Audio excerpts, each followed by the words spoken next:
안녕하세요. 여배우의 책방의 달세뇨입니다. 오늘 달세뇨가 읽어드릴 신간 도서는 에거사 크리스티를 뛰어넘었다고 평가받는 세계적인 추리소설 작가 앨리스 피터스의 캐드펠 수사 시리즈입니다.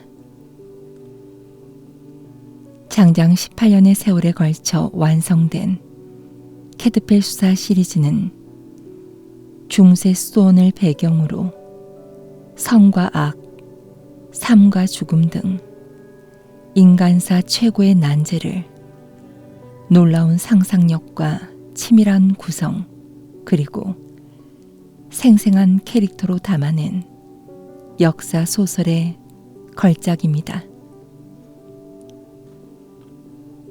미국, 프랑스, 일본 등 전 세계 22개국에서 번역되고 영국 BBC에서 드라마화되기도 한 캐드펠 수사 시리즈는 1997년 국내에 처음 소개되어 지금까지 많은 사랑을 받고 있는데요. 원작 시리즈 완간 30주년을 기념해 이번에 북하우스에서 한국어판 전면 개정으로 새롭게 옷을 갈아입고 독자들과 만나고 있습니다. 유골에 대한 기이한 취향, 시체 항구가 더 있다, 수도사의 두건, 성 베드로 추겔, 세인트 자일스의 나 환자, 이렇게 총 5권으로 이루어진 이번 개정판에서 달세뇨는 제2권 시체 항구가 더 있다를 읽어드리겠습니다. 그럼 달세뇨가 읽어드리는 캐드펠 수사 시리즈 제2권 시체 항구가 더 있다 시작하겠습니다.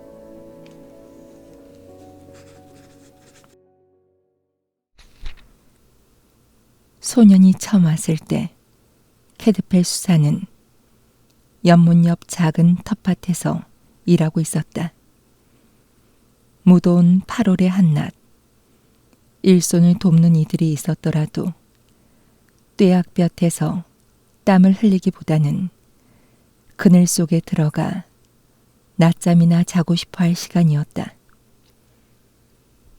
그러나 아직 수련사 딱지를 떼지 못한 정식 조수들 중 하나는 휴가 기간을 이용해 잉글랜드 왕권을 둘러싼 내전에서 스티븐 왕의 편에 선 형에게 합류하러 떠나고 없었다. 또 다른 조수는 모두 황후편에 선 집안 출신이라 왕의 군대가 육박해 오자 겁을 집어먹고 채셔에 있는 영지로 피신해버렸다. 포위당한 슈루즈베리보다는 그곳이 더 안전하겠다고 여겼기 때문이다. 그런저런 이유로 캐드펠 수사는 모든 일을 혼자 할 수밖에 없는 처지였다. 그러나 이보다 더 뜨거운 햇살 아래서도 일한 날이 적지 않은 캐드펠 수사는 바깥 세상이야 혼란에 빠지든 말든 자기가 맡은 땅만큼은 황폐해지게 내버려 두지 않겠다는 결심을 다지고 있었다. 그해, 그러니까 1138년 초여름에 이르러서는 지난 2년에 걸쳐 산발적으로 진행되어 온 고륙 상잔의 여파가 슈루즈베리 바로 코앞에까지 육박해 있었다. 전쟁의 위협이 죽음의 그림자처럼 성과 마을에 드리웠다. 하지만 그 모든 상황에도 불구하고 캐드펠 수사는 파멸과 전쟁보다는 삶과 생장 쪽에 마음을 쓰고 있었다. 얼마 지나지 않아 또 다른 방식의 살인, 이렇게 무질서한 시대에조차 허용되지 않는 은밀한 살인이 그가 선택한 삶의 평온을 깨트릴 줄은 전혀 예상하지 못한 터였다. 정상적인 상황이라면 8월은 농사일로 정신없이 바쁠 시기가 아니었으나 지금처럼 혼자서 모든 일을 해야 하는 처지에서는 벅찰 정도로 일거리가 많았다.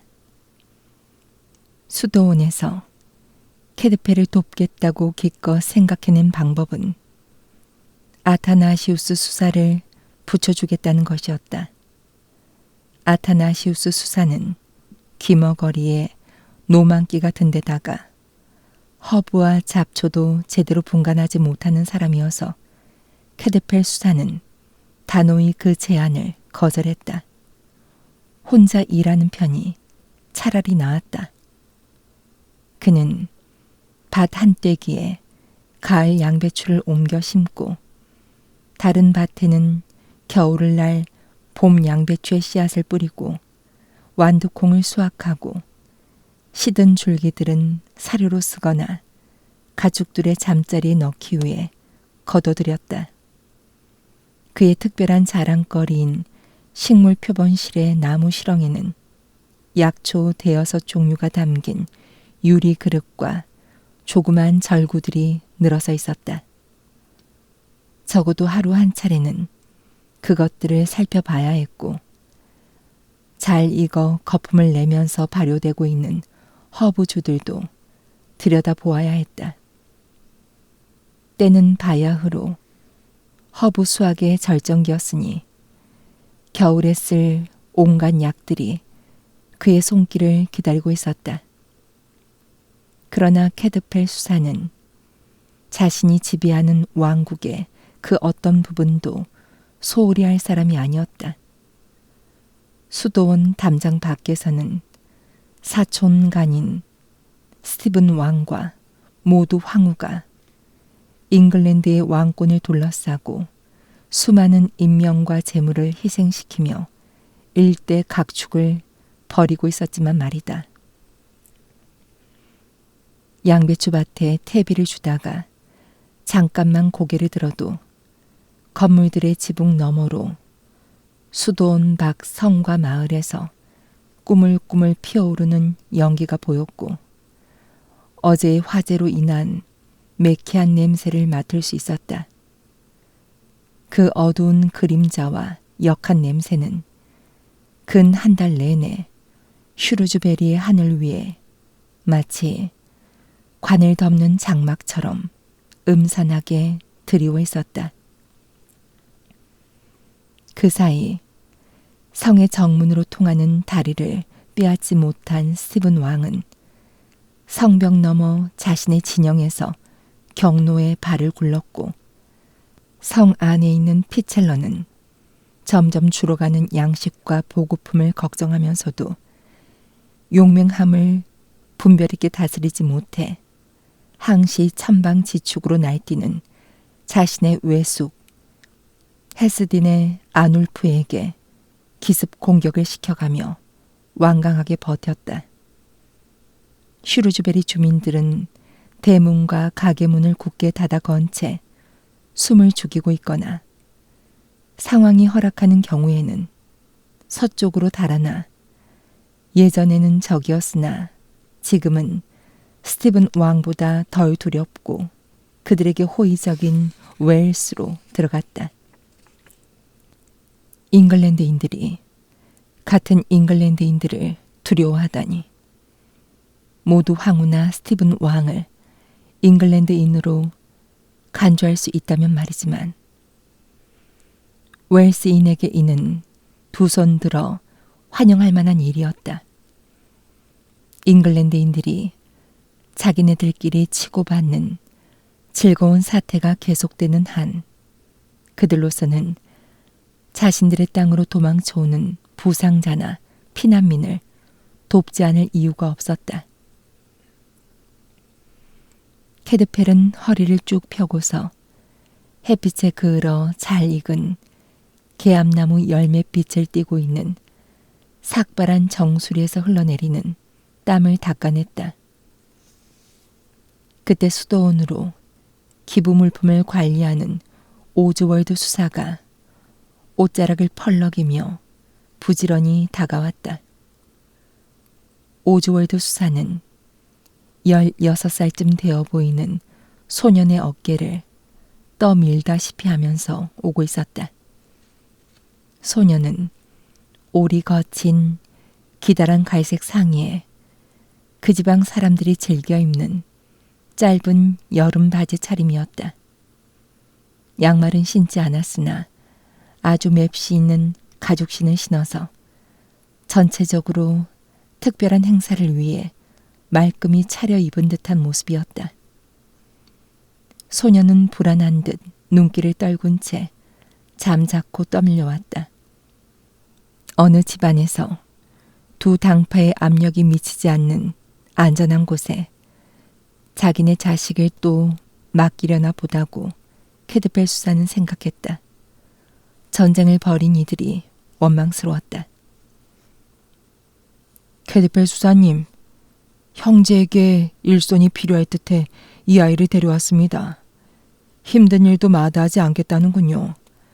시내에 사는 한 선량한 여자가 문지기에게서 데려와서 일꾼 삼아 받아들여 달라고 부탁했답니다.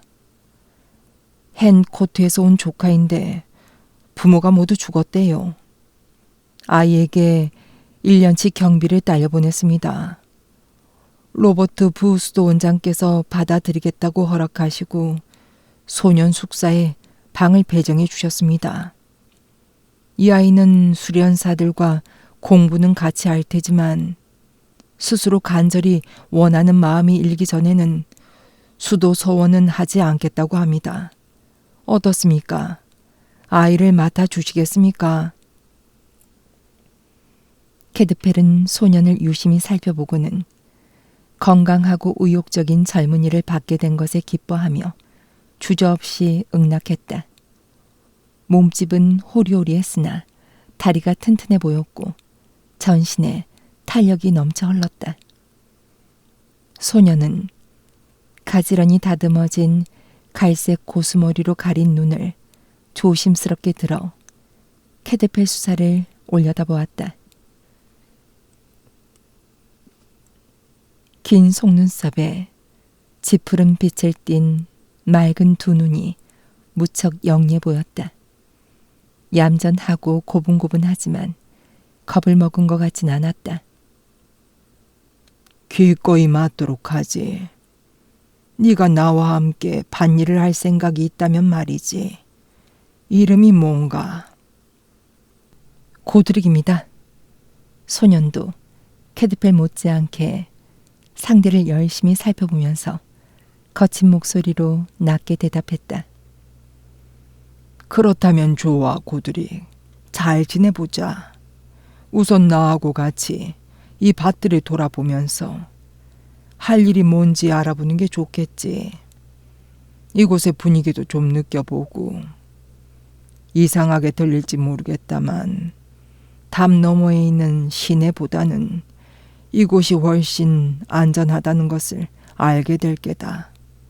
선량한 아주머니께서 자넬 이리로 데려온 것도 그 때문이겠지. 소년은 빛나는 푸른 눈으로 캐드펠 수사를 힐끗 올려다보더니 이내 눈길을 떨구었다. 캐드펠 수사님과 함께 저녁 기도에 참석하렴. 오즈월드 수사가 지시했다. 수련장이신 볼 수사님이 숙소를 안내해주고 저녁 식사 후에 할 일에 대해 말씀해 주실 게다. 캐드펠 수사님 말씀을 잘 듣도록 해라. 말씀하신 대로 잘 따라야 해. 네, 잘 알겠습니다. 소년이 절도 있게 대답했다. 그 고분고분한 말투 속에 실없이 터져 나오려는 웃음기가 살짝 배어있는 듯했다. 소년은 서둘러 걸어가는 오즈월드 수사가 시야에서 사라질 때까지 지켜보다가 초롱초롱한 푸른 눈을 캐드펠 수사에게로 향했다. 달걀처럼 갸름하고 단아한 얼굴이었다. 꼭 담은 입술은 금방이라도 웃음을 터트릴 듯 움찔거렸으나 이내 엄숙한 표정으로 돌아갔다. 천성이 명랑한 사람에게조차 무거운 시절이었다. 자, 이제 할 일을 알려주마. 캐드펠 수사는 쾌활하게 말하며 소년에게 삽을 건넸다. 그런 뒤 담장 안의 밭을 돌아다니면서 온갖 채소들과 머리가 아찔할 만큼 진한 향내로 한낮의 대기를 가득 메운 허브들을 보여주고 이어 연못으로 그리고 개울까지 뻗어있는 완두밭으로 안내했다. 일찍 무르익어 이미 수확을 끝낸 완두 줄기와 이파리들은 햇빛 아래 황갈색으로 바싹 말라 있었고 늦게 파종한 것에도 다 익은 완두 꼬투리들이 주렁주렁 매달려 있었다. 이것들은 오늘 내일 중에 걷어두려야 한다. 이런 무더위 속에서는 하루만 지나도 늦거든. 수확을 끝낸 줄기들도 전부 잘라내야 돼. 나 대신 이 일부터 하려무나. 줄기를 뽑지 말고 낫으로 밑동을 잘라내라. 남은 뿌리는 그대로 갈아엎으면 좋은 거름이 되니까. 캐드펠은 소년이 갑작스러운 변화를 겪으며 느끼지도 모를 이질감과 개운치 못한 기분을 순탄하게 털어버릴 수 있도록 상냥하고 부드럽게 말했다. 올해 몇 살이냐, 고두리?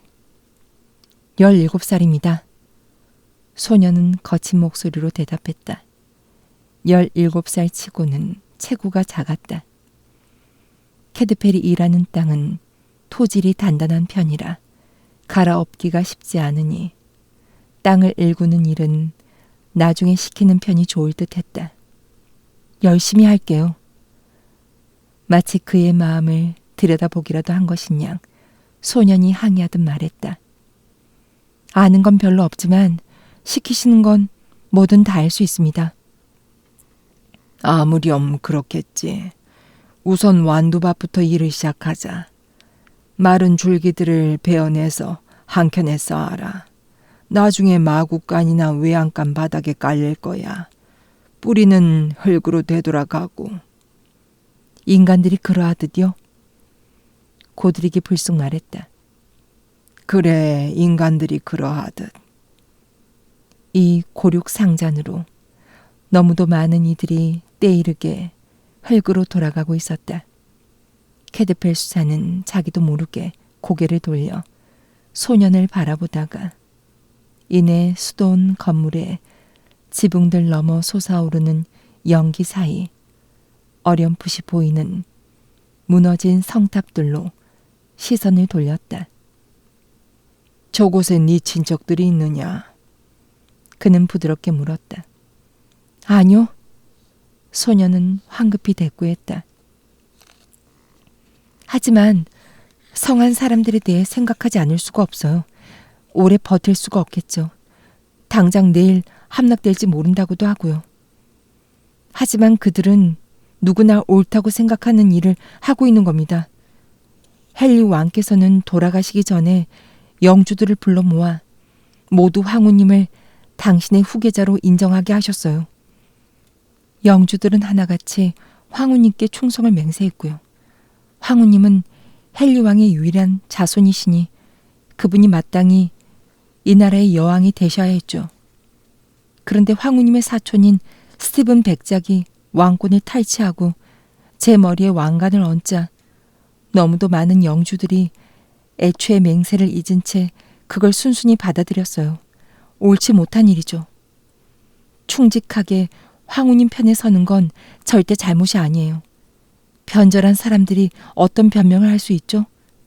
스티븐 백작의 주장을 어떻게 정당화할 수 있어요?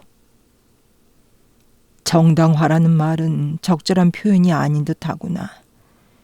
영주들 중에는 너와 반대되는 견해를 가진 이들도 있어. 말하자면 군주로는 여자보다 남자가 낫다고 생각하는 이들이지. 그리고 남자로서는 스티븐이 왕권에 가장 가까이 있는 사람 아니겠느냐. 스티븐 백작도 모두 황후와 마찬가지로 윌리엄 왕의 자손이니까. 하지만 헨리 왕의 아들은 아니죠. 따지고 보면 그 사람도 모두 황후님처럼 여자인 자기 어머니를 통해서 왕권과 연결되어 있지 않나요? 이제껏 말소리를 죽이며 이야기하던 소년이 갑자기 또렷한 목소리로 단호하게 말을 이었다. 스티븐 백작과 모두 황후님의 진짜 차이는 스티븐 백작이 노르망디에서 이 땅으로 쳐들어와 자기가 원하던 걸 차지한 반면에 황후님은 노르망디에 그대로 머무르시면서 그 어떤 악행도 하려 하시지 않았다는 점이에요. 영주들 절반이 애초에 맹세를 떠올리고 황후님 편에 서겠다고 선언했지만 이미 때는 늦었죠. 그래봤자 유혈 사태와 떼죽음밖에 더 있겠어요. 여기 슈루즈베리에서는 그 참혹한 사태가 벌써 시작됐고요. 물론 여기만의 일로 끝나진 않을 겁니다. 넌 나를 전적으로 신뢰하고 있느냐? 캐드펠은 온화하게 물었다.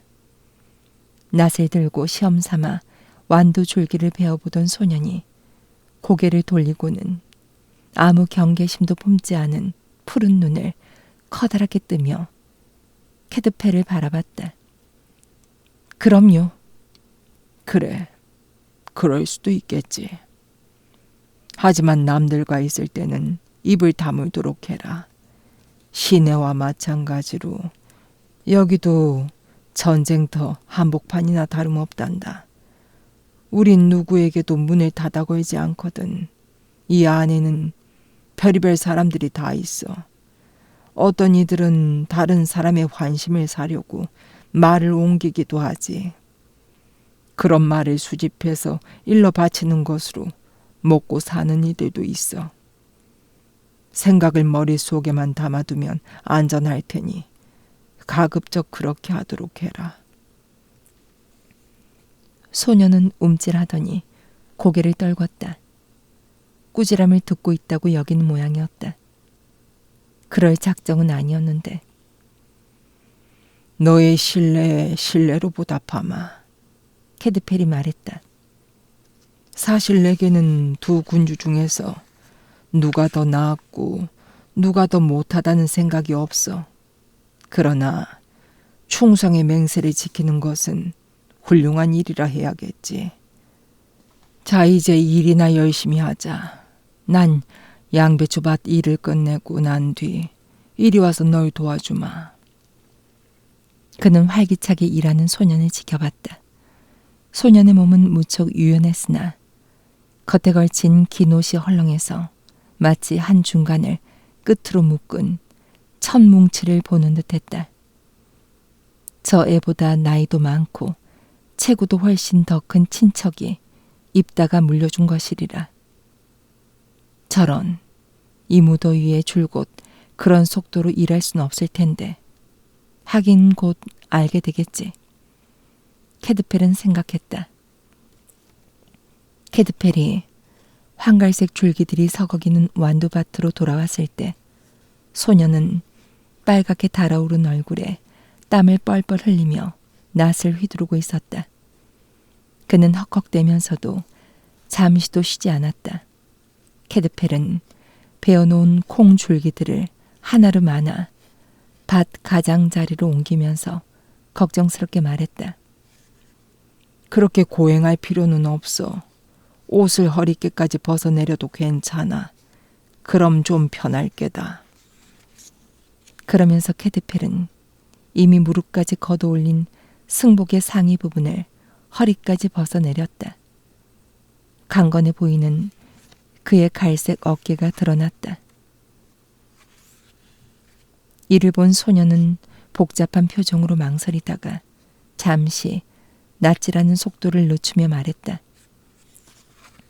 지금 이대로도 괜찮습니다. 그는 놀랄 만큼 침착하게, 그렇지만 갓 변성기에 이른 소년 특유의 낮고 쉰 듯한 음성보다 몇 톤 높은 목소리로 대답한 뒤 부지런히 두 손을 놀리며 일을 이어갔다. 발그레하게 상기된 기운이 옷깃 바로 위에서 가느다란 목을 타고 올라가 두 뺨으로 번져나갔다. 설마 그럴 리가.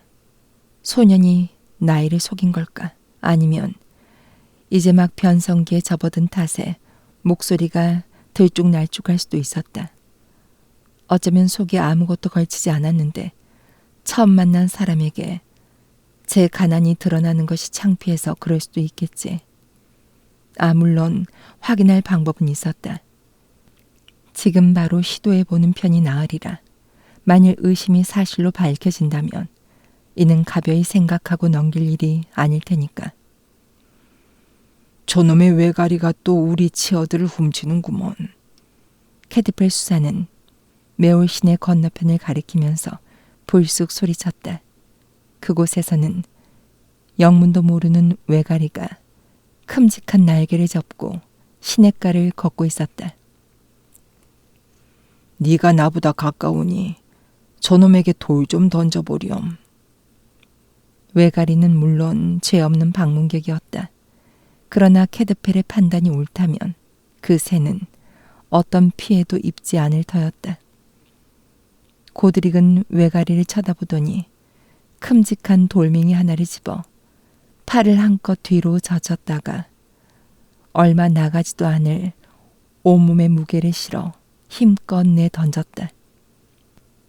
돌은 허공을 날아가 외가리가 서 있는 곳에서 1, 2미터쯤 떨어진 얕은 여울에 첨벙하고 떨어졌다. 외가리는 놀라 하늘로 날아올랐다. 그러면 그렇지.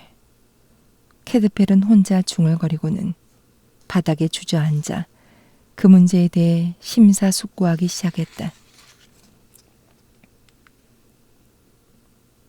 성의 정문은 슈르즈베리 성과 마을을 둥글게 휘감아 도는 세번강의 들목과 날목 사이 좁은 땅에 있었다.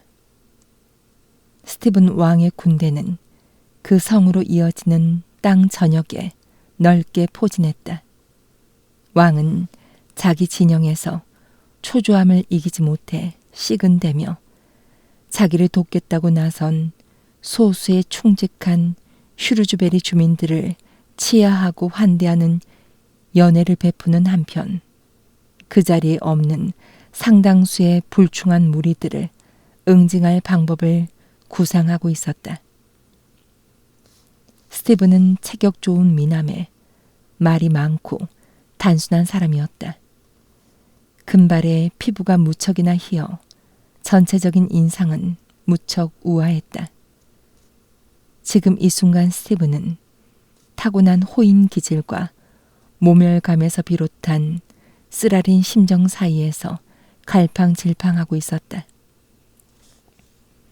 사실 그는 원래 우둔하고 굼뜨다는 평판을 듣던 인물이었다. 그러나 외삼촌인 헨리가 사망하고 그의 딸이자 유일한 후계자가 양주 백작가 재혼에 프랑스 땅 깊숙한 곳에 눌러앉는 불리한 처지에 놓여 있음을 깨닫자 자신들이 선왕의 유언에 따라 이미 그녀를 여왕으로 받아들였다는 사실도 아랑곳 않고 평생 처음으로 놀라우리만치 신속 정확하게 움직였다. 그의 전격적인 공세에 얼이 빠진 영주들은 억지 충성 서약에 대한 고민은 고사하고 자기네의 이해관계를 차분히 따져볼 겨를도 없이 자신이 정당한 후계자라는 스티븐 왕의 주장을 그대로 받아들이고 말았다. 그렇게 대성공으로 끝난 정변이 무슨 이유로 갑자기 뒤틀리게 되었을까? 그는 도무지 이해할 수 없었다. 어째서 영향력 있는 신하들 중 절반이 한동안 죽은 듯 꼼짝도 않다가 이제 와서 반란의 기치를 들고 나서게 되었을까? 양심 때문에 마지못해 그의 왕권을 인정한 것이 마음에 들지 않아서 죽은 헨리 왕에 대한 두려움 내지는 헨리 왕이 신도 움직일 수 있다는 미신적인 공포 때문에 저항 세력들을 그대로 방치할 수 없기에 스티븐은 천성에 맞는 방식으로, 즉 무력의 의지에 필요할 때마다 강력한 공격을 가하면서도 회개하는 자들은 언제라도 들어올 수 있도록 문을 활짝 열어두었다.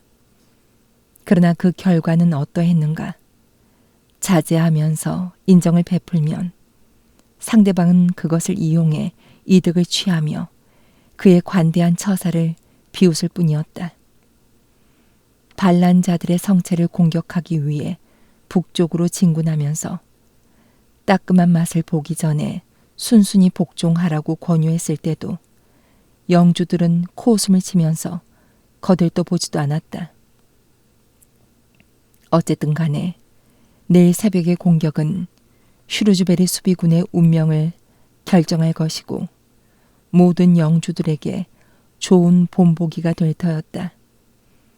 이 중부지방 영주들이 그의 권유에 고분고분 응하지 않겠다면 결국 쥐새끼들처럼 허겁지겁 달려와 목숨을 애걸하지 않을 수 없게 만들어주리라. 특히 헤스딘의 아놀프, 그자에게는 슈루즈베리 성탑에서 온갖 상스럽고 추잡한 욕설을 퍼부어댄 것을 짧은 순간이나마 뼈저리게 후회하게 해주리라. 늦은 오후 스티븐은 풀밭에 설치된 막사 안에서 수석 참모이자 슈롭셔 행정장관 내정자인 길버트 프레스코트, 플라망 출신 용병 대장인 윌럼 텐 헤이트와 함께 회의를 하고 있었다. 캐드펠 수사와 고드릭이 저녁 기도에 참석하기 전 손을 씻고 옷차림을 점검할 즈음이었다. 지방의 소영주들이 왕을 지원하겠다며 휘하의 병력을 이끌고 오는 경우가 드물었으므로 스티븐은 할 수 없이 플라망 용병들에게 많은 부분을 의지하고 있었다. 그러나 그들은 이방인들인데다 무자비한 직업 군인이라 많은 사람들의 증오를 사고 있었다. 그들에겐 한 마을을 불태우는 것이 술을 마시는 것만큼이나 쉬웠고 그 두 가지를 동시에 하는 경우도 적지 않았다. 거대한 체구의 텐 헤이트는 붉은 기가 도는 금발에 긴 콧수염을 기른 잘생긴 사내로 나이는 30도 채 안 되었으나 전쟁에 이골이 난 사람이었다. 50을 넘긴 나이에 조용하고 과묵한 프레스코트는 노련하면서도 용맹스러운 기사였고 극단으로 치우치지 않는 편이어서 조언을 할 때도 무척 신중했다. 하지만 그런 프레스코트조차도 이번엔 가혹한 조치를 취해야 한다고 주장하고 있었다. 전하께서 아량을 베푸셨습니다만 수치를 모르는 뻔뻔스러운 자들이 이를 이용해 전하를 어려운 지경으로 몰아넣었습니다.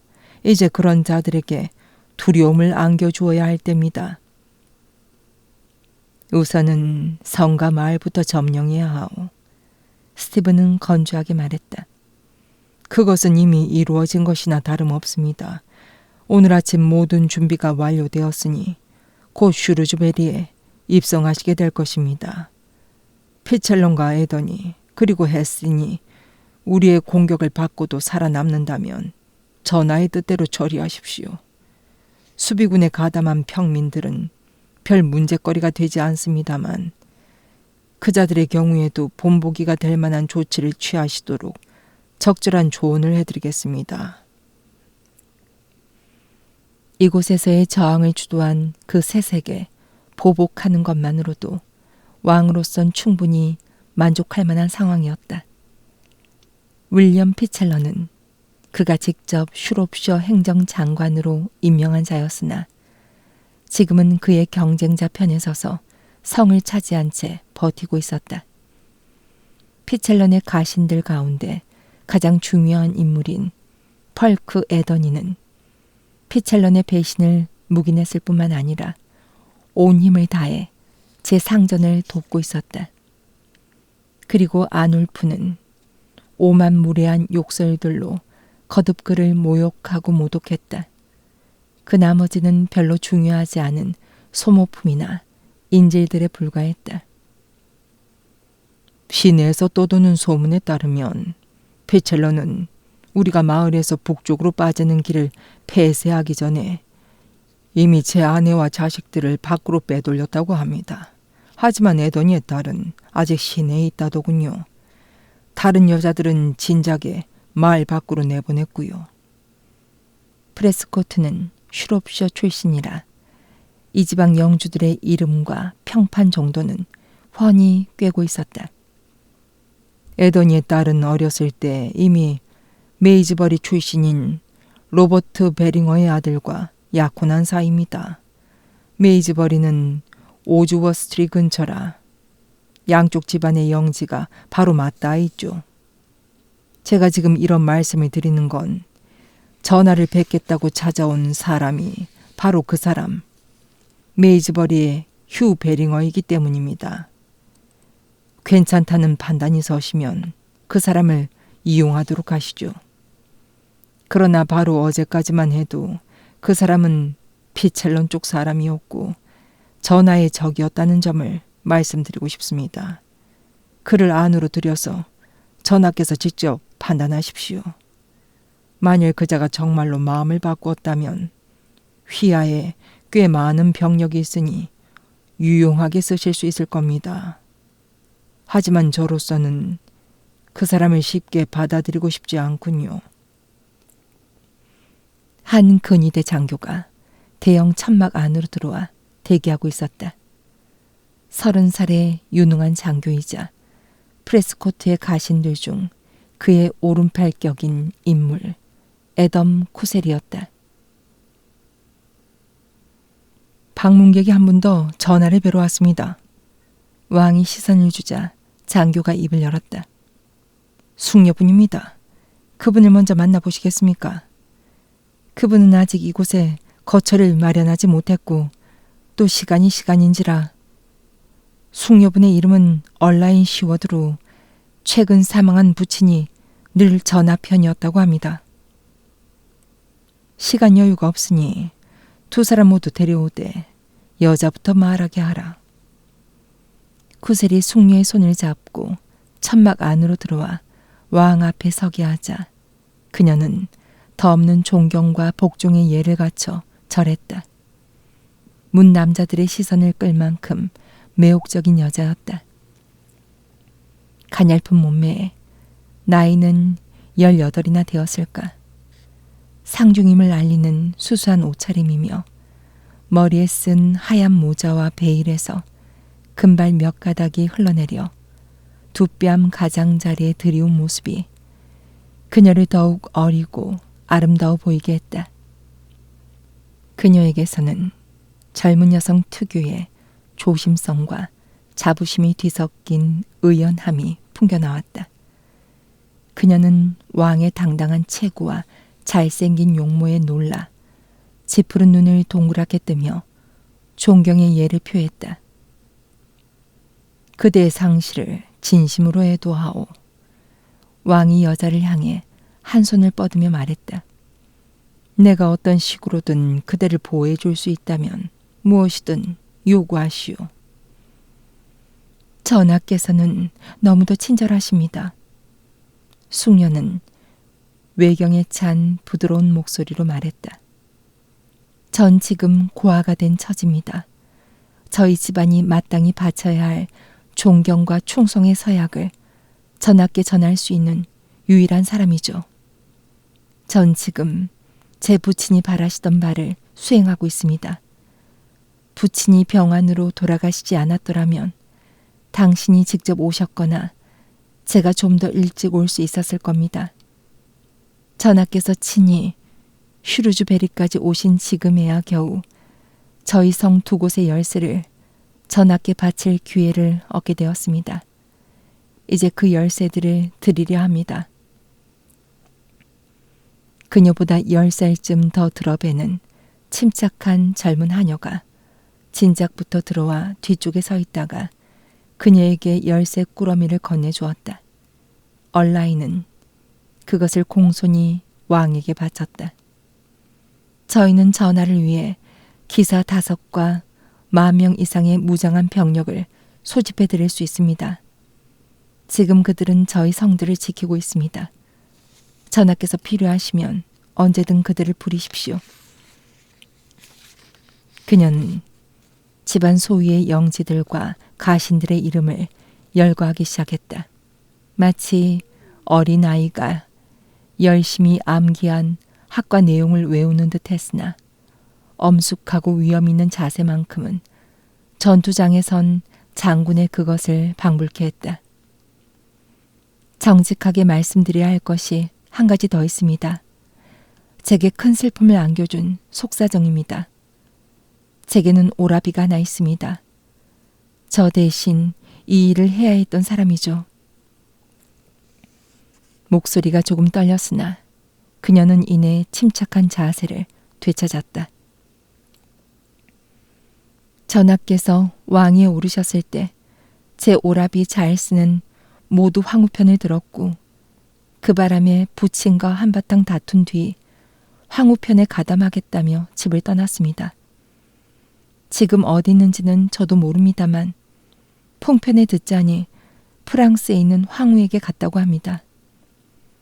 저희 집안에서 일어난 이 불상사를 전하께 숨길 수는 없었습니다. 그것은 제 마음을 슬프게 한 사건이었고 전하께서도 같은 심정이시리라 믿습니다. 그러니 부디 제가 가져온 것을 거절하지 마시고 전하의 뜻대로 써주십시오. 제 부친의 뜻이 그러했고 제 뜻 역시 그러합니다. 그녀는 큰 짐을 내려놓기라도 한 듯 깊은 한숨을 내쉬었다. 왕은 크게 감동하여 한 손으로 그녀를 잡아 끌어 그녀의 뺨에 열렬히 키스했다. 곁에서 지켜보던 쿠셀의 얼굴엔 왕에게만 그런 기회가 온 것을 부러워하는 듯한 기색이 역력했다. 내가 그대의 마음에 설령 모래알 만큼이라도 슬픔을 보탠다거나 혹은 그대의 슬픔을 조금이라도 덜어주지 않는다면 하느님께서 날 용서치 않으실 거요. 그대가 하는 충성의 맹세를 영주들의 그것에 못지않은 소중한 것으로 내 온 마음을 다해 받아들이겠소. 나를 돕기 위해 이런 수고를 마다하지 않은 것에 감사하오. 이제 내가 그대를 돕기 위해 무엇을 할 수 있는지 말해보오. 듣자 하니 아직 숙소를 정하지 못했다던데 이곳은 군인들이 묵는 야영지라 그대가 묵을 만한 곳이 없소. 곧 밤이 될 텐데. 수도원의 적객소에 가면 방을 내어주리라 생각합니다. 그녀는 수줍게 말했다. 배를 한 척 구해 강을 건너갈 수 있다면요. 그대를 강 건너까지 안전하게 호위해주고 그대에게 훌륭한 가옥 한 채를 내주라고 수도원에 요청하겠소. 우리가 그대를 집까지 무사히 호위할 병력을 배정할 때까지 그대는 그곳에서 안심하고 편히 쉴 수 있을 거요. 왕은 그 일을 누구에게 맡길지 주위를 둘러봤고 에덤 쿠셀의 이글거리는 시선을 지나치기란 힘들었다. 연갈색 머리와 눈을 가진 이 젊은이는 왕이 자신을 마음에 들어한다는 걸 잘 알고 있었다. 에덤, 그대가 시워들 양을 안내해서 안전하게 모셔다 드리겠나. 기꺼이 그렇게 하겠습니다, 전하. 쿠셀은 열정적으로 대답하고는 여인을 향해 뜨겁게 달아오른 손을 내밀었다. 휴 베링어는 장교에 걸린 큰 손에 한 손을 얹고서 시선을 떨군 채 나오는 여자의 모습을 지켜봤다. 불균형하다 싶을 정도로 크고 우아한 눈썹 밑으로 보이는 그녀의 작고 품이 있는 얼굴은 할 일을 제대로 해낸 뒤에 오는 피로감과 허탈감에 젖어 있었다. 그는 왕의 천막 안에서 오간 대화들을 모두 엿들은 터였다. 그녀는 지금 시련을 겪은 어린 신부, 그러니까 집안의 부와 가문을 과시하느라 한껏 치장을 했다가 양가의 합의가 이루어진 뒤 방으로 쫓겨가는 어린 신부처럼 당장이라도 울음을 터뜨릴 것 같은 표정이었다. 왕의 장교는 그녀 곁에서 마치 정복당한 지역의 영주처럼 더없이 조심스럽게 걷고 있었다. 그리 이상할 거 없는 광경이었다. 전하께서 기다리고 계시오. 윌럼 텐 헤이트의 퉁명스러운 목소리가 들려왔다. 휴 베링어는 돌아서서 고개를 숙이고 천막의 찰 아래로 들어갔다. 갑자기 침침한 곳으로 들어선 탓에 그토록 당당한 체구와 하얀 피부를 가진 왕의 모습도 얼른 눈에 띄지 않았다. 제가 왔습니다, 전하. 휴 베링어는 복종의 예를 갖추며 말했다. 메이즈버리의 휴 베링어, 제가 가진 모든 것을 전하의 처분에 맡깁니다. 제가 동원할 수 있는 인력은 기사 6명과 10명의 무장 병력에 지나지 않습니다만 그들 절반은 숙련된 공사들입니다. 모두 전하의 것입니다. 우리도 그대의 이름은 잘 알고 있네. 왕은 무뚝뚝하게 말했다. 그대 집안의 병력이 어떤지도 잘 알고 있고, 그런데 그 병력을 우리의 대의에 바치겠다는 말은 왠지 생소하게 들리는군. 듣자 하니 그대는 최근까지도 우리의 배신자인 피첼런과 에더니와 한패였다던데. 그리고 이런 식의 심경 변화는 때늦은 감이 없지 않아. 이 일대에서 한 달이나 체류하는 동안 그대로부터 어떤 전언도 듣지 못했네. 전하, 베링어는 냉담한 대접에 불쾌한 기색을 보인다거나 허둥지둥 자기 입장을 변명하려 하지 않고 차분하게 말을 이었다. 전 어렸을 적부터 전하가 배신자라 부르시는 그 사람들을 제 동료나 친지로 여기면서 자랐습니다. 모두 우정을 나누기에 하등 부족함이 없는 사람들이었죠. 전하께서는 지극히 공정한 분이시니 이제까지 그 누구에게도 충성의 맹세를 한 적 없는 저 같은 사람이 이런 순간에 어떤 길을 선택할지를 놓고 고심했다는 것을 용납해 주시리라 믿습니다. 그런 맹세는 한 번으로 그쳐야 성질의 것이니까요. 헨리 왕의 딸에게 그 나름의 합당한 명분이 있다는 점에는 의문의 여지가 없는지라 저로서는 그 명분을 선택한 자를 배신자라 부를 수 없습니다. 그러나 전하께 한 맹세를 어긴 사람을 비난할 수는 있겠죠. 전 영지를 상속받은 지 몇 달 되지 않은 터라 이제까지 그 누구에게도 충성의 맹세를 한 적이 없습니다. 그리하여 어느 분을 섬길까 한참을 고심하다가 이제 이리로 왔습니다. 큰 고민 없이 전하께 몰려드는 이들은 하루아침에 간단히 등을 돌릴 수도 있는 법입니다. 그대는 그러지 않겠다는 뜻인가? 왕이 미덥지 않다는 듯 물었다. 그는 도도하게 달변을 늘어놓는 이 배심 좋은 젊은이를 비판적인 눈으로 살펴봤다. 평균보다 약간 작고 좀 여인 듯하나 균형 잡힌 체격에 태도는 무척이나 자신만만했다. 체구와 키에서 부족한 점은 민첩한 동작과 잘 돌아가는 머리로 보완할 수 있으리라. 나이는 22세쯤 되었을까. 거무스레한 피부와 이마를 가로지르는 순많은 검은 눈썹. 얼굴만 봐서는 깊은 두 눈 뒤로 어떤 생각을 하는지 도저히 짐작이 가지 않았다. 쉽게 마음을 놓을 수 없는 인물이었다. 그가 도도하게 늘어놓은 말들은 솔직한 심경에서 나온 것일 수도, 사전에 잘 계산해 둔 것일 수도 있었다. 그는 자신의 군주를 저울질할 수 있을 만큼 자신의 대담한 태도가 반드시 불쾌하게 비치지만은 않으리라 계산할 수 있을 만큼 머리가 잘 돌아가는 젊은이였다. 전 그러지 않을 것입니다. 베링어는 단호하게 말했다. 하지만 지금 당장 제 말씀을 믿어달라 하진 않겠습니다. 두고 보시면 아실 테니까요. 전 전하의 시험에 맡겨진 몸입니다. 그대의 군사들은 함께 오지 않았나. 세 사람만 대동하고 왔습니다. 성을 비워두거나 충분치 못한 병력만 남겨두는 것은 어리석은 일이니까요.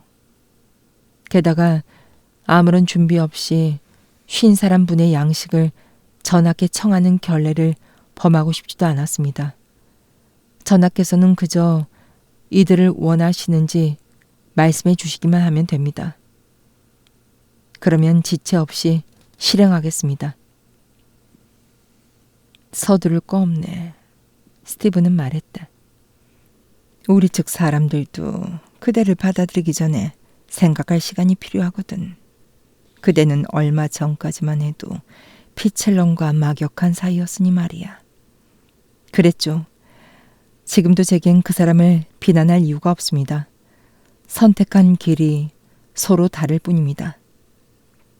내가 듣기로 그대는 펄크 에더니의 딸과 약혼한 사이라던데. 그 점에 대해서는 뭐라 말씀드려야 좋을지 모르겠군요. 약혼한 사이인지 아니면 약혼했던 사이인지 시대의 흐름이 과거에 세웠던 수많은 계획들을 온통 뒤죽박죽으로 만들어놨으니까요. 저뿐 아니라 누구라도 마찬가지입니다. 지금 저는 그 아가씨가 어디 있는지 그쪽 지방과 맺은 서약이 여전히 유효한지 잘 모르겠습니다. 소문에 의하면 성 안엔 여자들이 남아있지 않다고 하더군. 왕은 젊은이를 면밀히 관찰하며 말했다. 피첼런의 가족은 모조리 성을 빠져나가 지금쯤 이미 이 지방을 벗어났을 걸세. 하지만 에더니의 딸은 시내 어딘가에 은거해 있는 것 같아.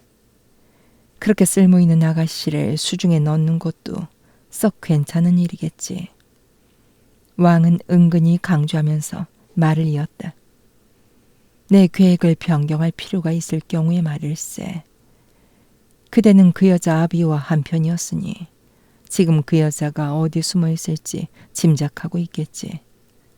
수소문을 해서 어느 정도 실마리가 잡히면 다른 사람은 몰라도 그대는 그 여자를 찾아낼 수 있을 게야. 젊은이는 속내를 알 수 없는 모호한 표정으로 왕을 응시했다. 그 영리해 보이는 눈에 왕의 말뜻을 알아들은 듯한 빛이 어려 있기는 했으나 그 이상은 아니었다. 동의의 뜻도 반대의 뜻도 보이지 않았고 잘만 하면 왕의 신임을 얻을 수 있는 중요한 임무를 부여받았다는 것을 깨달은 듯한 기미도 찾을 수 없었다. 베링어는 온화한 표정에 꾸밈없는 목소리로 말했다. 저도 그렇게 생각합니다, 전하. 메이즈버리에서 올 때 그런 점도 염두에 뒀습니다. 스티브는 아직 상대를 완전히 믿을 수는 없었으나 어느 정도 만족했다. 여기 남아서 마을을 함락시킬 때 우리를 도울 수도 있겠지만 지금 당장은 그대에게 맡길 일이 없네. 그대가 필요한 일이 있을 때 어디로 연락하면 되겠나. 수도원 적객소에 방이 있다면 거기 머물러 있겠습니다. 베링어가 대답했다. 저녁 기도 시간. 고드릭은 학생과 수련사 무리의 맨 뒤편 수도원과 세번 강둑 사이에 거주하는 덕에 이 피난처로 올 수 있었던 평신도들과 함께 서 있었다. 캐트펠 수사는 고개를 돌려 소년을 찾았다. 자그마하고 의지할 데 없는 외로운 아이가 눈에 들어왔다. 밭에서는 활달하고 거침이 없었으나 이곳 교회 안에서는 표정이 어두웠다. 어둠이 내리고 있으니 곧 이곳에서의 첫날 밤이 시작되리라. 다행히도 상황은 소년의 예상보다 한층 순탄하게 풀려나가고 있었다. 소년은 앞으로 닥쳐올지도 모를 위기를 무사히 넘기고자 마음을 단단히 먹었다. 잘하면 굳이 위기를 겪지 않고도 넘어갈 수 있을 터였다. 특히 오늘 밤에는 소년 말고도 보살펴야 할 아이들이 있는 수련장 폴 수사가 기꺼이 그를 다른 사람 손에 넘겨주었으니 말이다. 캐드펠은 저녁 식사 후에 소년을 다시 찾았다. 식사 때 고드릭이 맛있게 먹는 모습을 보고 기뻤다. 소년은 자신을 사로잡는 두려움이나 불안과 맞서 싸울 수 있는 기계가 있어 보였고 영혼의 투쟁을 수행하기 위해서는 육체를 단련시켜 스스로를 강화할 필요가 있다는 것을 알 정도의 사려 분별도 갖춘 듯했다. 게다가 나란히 식당을 나오면서 그가 어깨에 한 손을 얹었을 때 소년이 보낸 고마움과 안도 어린 눈빛은 캐드펠의 마음을 한층 든든하게 해주었다. 마지막 기도 전까지 시간이 좀 있어. 그리고 정오는 서늘하지. 네가 원하지 않는다면 굳이 이 안에 있지 않아도 된다. 그곳을 벗어나 여름밤의 어둠 속으로 도피할 수 있게 되자 고드릭은 마음이 놓이는 듯했다. 그들은 연못과 허브밭 쪽으로 한가롭게 걸어갔다. 소년은 캐드펠 옆에서 깡충거리며 뛰어가다 느닷없이 휘파람을 불었다.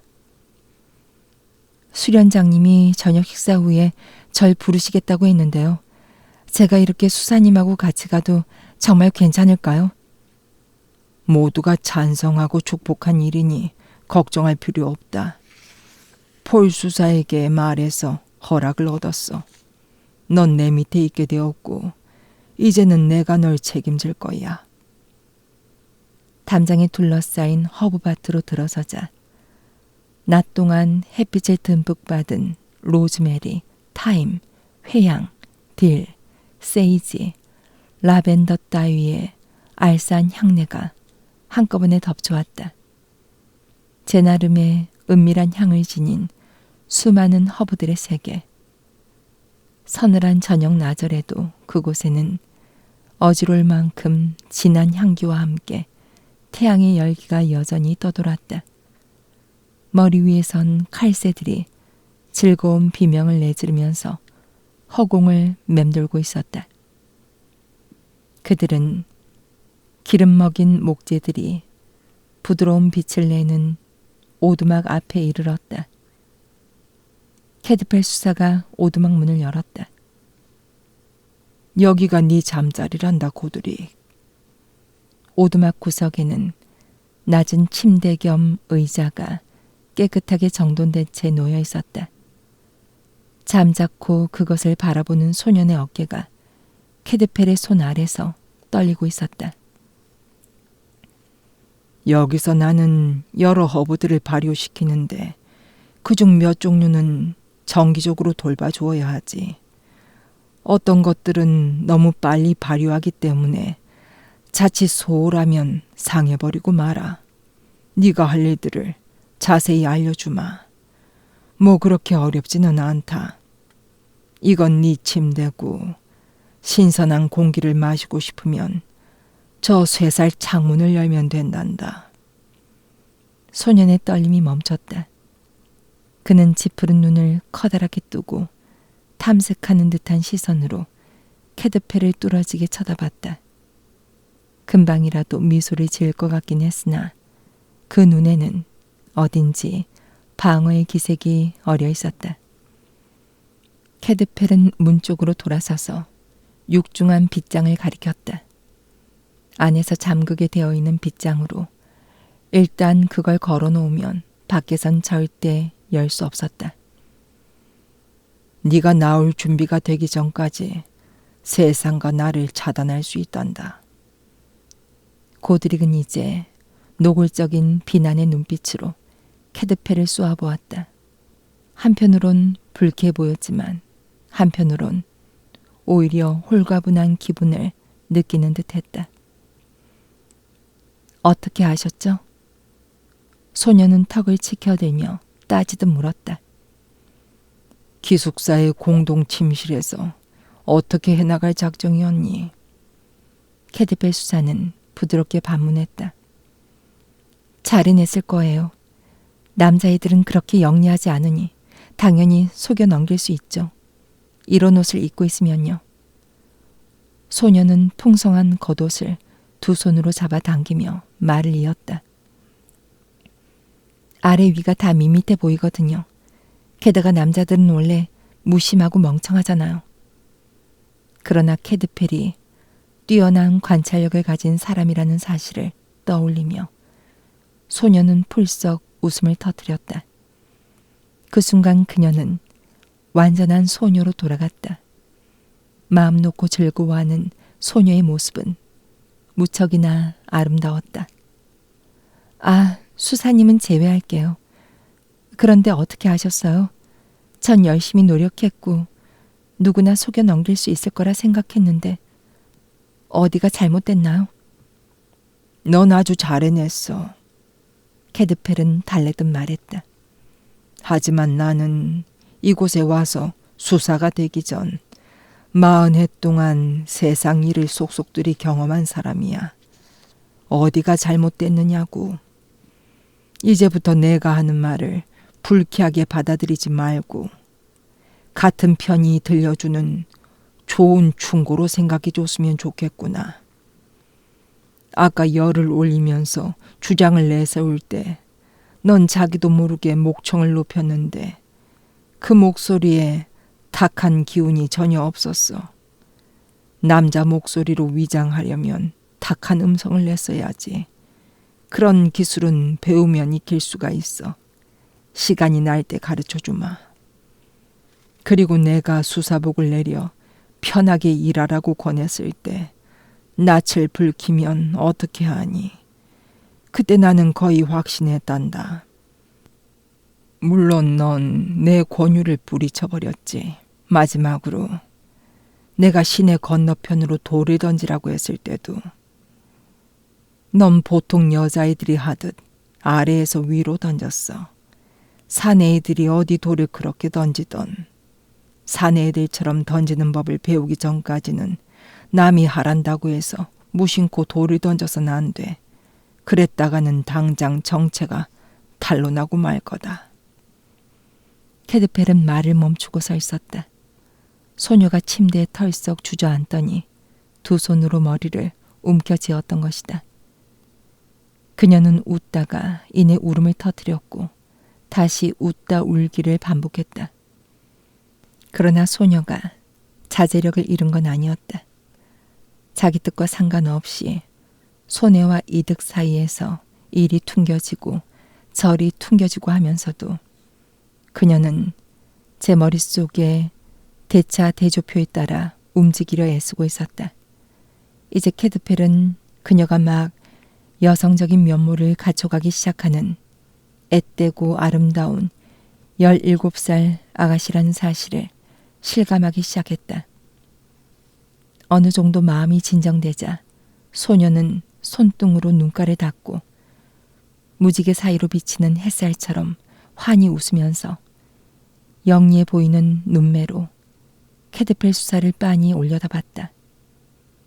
진심이세요? 수사님이 절 책임지신다는 거요. 아까 말씀드렸죠. 제가 수사님을 완전히 믿는다고요. 자매요. 캐드펠은 담담하게 말했다.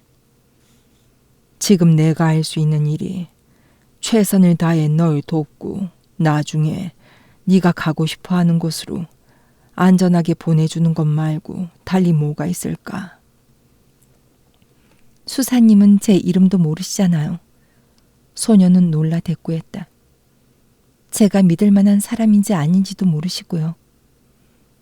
이름을 안다고 뭐가 달라지겠니? 한 소녀가 험한 폭풍우를 피하느라 잠시 혼자 외로이 떨어져서 집안 사람들에게 돌아갈 날만 기다리고 있다는 것만으로 충분하지 않을까. 네가 무슨 말을 하고 싶어 하든 나로서는 그 이상 알 필요가 없어. 수사님께 모든 걸 다 털어놓고 싶어요. 소녀는 하늘만큼이나 투명하고 맑은 눈으로 캐드패를 올려다보며 담담하게 말했다. 제 아버지는 지금 이 순간 죽음의 어두운 그림자가 드리운 슈루즈벨의 성 안에 계시거나 아니면 목숨을 구하기 위해 윌리엄 피첼런 어른과 함께 성을 빠져나와 추적자들의 고함 소리가 언제 터져 나올지 모를 위급한 상황 속에서 노르망디에 있는 황후의 영지를 향해 달아나고 계실 거예요. 지금 저는 절 도와주시는 그 어떤 분에게도 부담스러운 존재이고 안전한 곳에서 벗어나자마자 바로 인질로 잡힐 거예요. 캐드벨 수사님께도 역시 위험한 존재가 될 수 있죠. 전 피첼런 어른의 가장 가까운 동지이자 친구의 딸이니까요. 제 이름은 고디스 에던이에요.